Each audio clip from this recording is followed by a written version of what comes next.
Tournament success is nothing new to the people out in Reedsville, so Ryan Lewis and Joe Fracasso have been following the Eastern Lady Eagles all season long. We know that their goal has been to get back to the heights that they've reached in the past few years. That's right, Sean. The Lady Eagles have made it a recent habit to cut down the nets at sectionals, and this year was no different. Joe, Eastern had the scissors ready to go after they defeated St. Joe 59-28.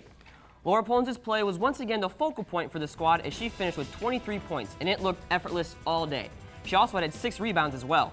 You know, Ryan, it wasn't just Laura. The Lady Eagles jumped out to a 19-1 lead after the first quarter and held the Flyers to shoot only 21% in the game, playing great defense all day long. After the game, we talked with Polens, and she talked about how the team needed to come out focused because they haven't done so on occasions in the past, so it was crucial to do so in the playoffs. Now, backtracking off of what Polens said, the Lady Eagles also need to hit on these 4 keys to continue their success. They need to get out ahead early and maintain. If they fall behind early, it's difficult for Eastern to come back, as they've shown in past games.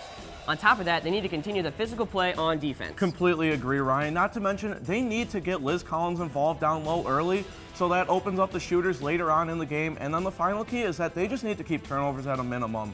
Now switching over to the boys in Reedsville, they've hit a few more bumps in the road in the regular season than the girls have, and it continued over into the postseason. For the second time in 5 days, they matched up against the Southern Tornadoes, and for the second time, the Eagles were handed a loss. This time by a score of 52-48 in the sectional semifinals. Going into the fourth, the Eagles were only down by 6, but could not stop Southern's Tyler Blevins or Cranston Rogers, who both finished with 19 points.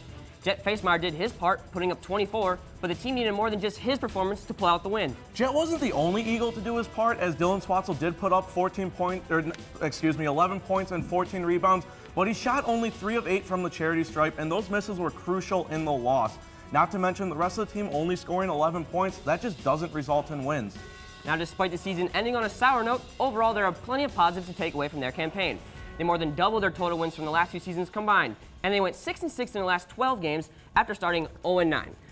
Compared to the past seasons, this is a huge turnaround for Coach Hill. No doubt about it, Ryan. However, next season will be a bit tougher to prepare for, with Jet Facemeyer being the only starting Eagle to return to the nest. All right, we'll see if they can get on a roll like they did this year. Thanks, guys. If the written